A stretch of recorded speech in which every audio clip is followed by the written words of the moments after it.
Selamat siang Kak, terima kasih sudah datang ya. Mungkin jika merasa kurang nyaman bisa tarik nafas dulu. Siang Kak, iya terima kasih. Gimana kabarnya akhir-akhir ini? Kayaknya kamu lelah banget. Iya Kak, saya agak capek, akhir-akhir ini banyak banget yang harus aku urus. Oke, kayaknya kamu banyak beban ya. Mungkin bisa ceritain sedikit apa yang kamu rasakan akhir-akhir ini. Ya jadi sekarang kan saya semester 5 ya Kak, ikut organisasi kampus juga. Terus akhir-akhir ini saya mulai kerja part time di kafe. Awalnya saya ngerasa bisa ngejalanin itu semua, tapi ternyata malah kewalahan, buang waktu banget Kak. Oke, jadi kamu punya kerja part time, terus ada kuliah juga, terus ikut organisasi juga ya? Iya bener banget Kak. Terus sekarang kan dosen-dosen mulai ngasih tugas, entah itu individu ataupun kelompok dengan deadline yang bersamaan. Di sisi lain kerjaan saya juga waktunya berubah-ubah, jadi tidak bisa ditebak Kak. Dan kadang juga bentrok dengan rapat organisasi. Oke. Saya sampai mikir kenapa saya ambil semua ini. Mau mundur juga nanggung kayak rugi gitu loh Kak. Iya, saya paham. Kamu tidak bisa memilih salah satu karena kamu menjalani semua itu karena punya tujuan pastinya ya. Iya Kak, awalnya saya ikut organisasi karena pengen nambah relasi dan pengalaman. Saya ikut kerja part time karena ingin bantu orang tua dan nabung. Dan untuk kuliah ya jelas itu prioritas karena harus lulus tepat waktu. Jadi kalau dilihat dari apa yang kamu bilang tadi, semua itu punya nilai penting ya buat kamu, tapi kamu belum bisa menyesuaikannya. Betul banget Kak, saya sering banget tidur jam 2 sampai 3 pagi karena ada tugas yang numpuk, kerjaan juga numpuk, dan juga saya bolos organisasi. Namun di sisi lain saya juga nggak enak sama teman satu divisi saya. Dan pernah juga saya kedapatan shift sore dan nggak ikut UTS, dan akhirnya saya ngajuin surat keterangan ke dosen. Oke, kedengarannya kamu ingin mengambil ekspektasi dari semua sisi ya, tapi kamu belum bisa memenuhinya. Iya Kak, kadang saya ngerasa gagal. Teman-teman kelihatan enjoy banget ngejalanin kuliahnya, tapi saya kayak kehabisan napas terus. Oke, boleh saya tahu apa yang menjadi prioritas kamu sekarang, ya kuliah, kerja, atau organisasi? Kuliah sih Kak, kerjaan juga penting banget buat saya, karena saya butuh uang tambahan. Kalau organisasi penting juga sih, tapi saya sadar kalau itu hanya bonus. Oke, kamu sudah bisa menyusun skala prioritas kamu ya. Sekarang tinggal menyusun manajemen waktu. Sebelum itu, boleh saya tahu bagaimana kamu menyusun jadwal harian kamu? Seringnya ingat-ingat di kepala sih Kak. Pernah bikin to-do list di HP tapi nggak konsisten. Apalagi kalau shift kerja ganti jam. Jadi semua rencana saya buyar.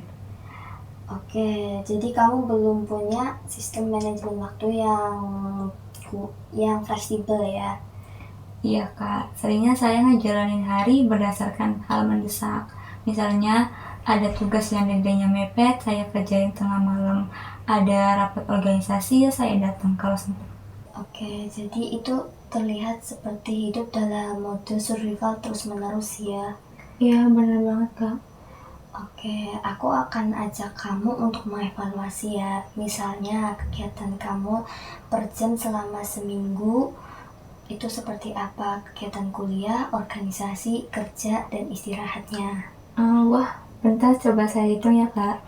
Untuk kuliah sekitar 20 jam seminggu. Untuk kerja 4 hari seminggu, persibnya itu 6 jam. Organisasi bisa 2-3 kali rapat sekitar 6 jam. Tugas kuliah bisa 10-15 jam. Istirahat ya seadanya. Mungkin tidur 4-5 jam sehari. Jadi total kegiatan atau aktivitas kamu 60 jam selama seminggu ya. Nah, itu sangat padat. Belum lagi kegiatan pribadi kamu. Pantesan kamu kelihatan melelahkan ya. Iya kak, saya sering rasa sakit kepala dan rasa bersalah kalau saya nggak produktif. Nah, rasa bersalah itu muncul karena standar pencapaian kamu yang tinggi ya. Bisa jadi saya tidak mau kelihatan gagal, Kak. Tapi justru dengan melakukan itu kamu bakal kehilangan semuanya. Bagaimana kalau kita ubah strategi dari mengejar semuanya jadi mengatur ulang waktu dan mengatur ulang energi. Gimana tuh Kak contohnya? Misalnya kita pakai metode time blocking dan prioritas 135. 1 kuliah, 3 kerja dan tugas mingguan, 5 kamu 5 yaitu rapat, olahraga dan istirahat dan yang lainnya kita atur dengan slot waktu kamu itu yang mingguan. Mau dicoba? Boleh Kak, menarik tuh. Misalnya hari Senin kamu tulis jadwal tetap kamu dan lalu tulis jadwal kerja kamu. Kita sesuaikan dengan mental dan fisik kamu. Wah, ternyata saya baru ngeh ya bisa ngatur alurnya kayak gini. Nah, itu yang penting. Kamu tetap bisa memilih tapi tetap sadar atas kebutuhan kamu itu.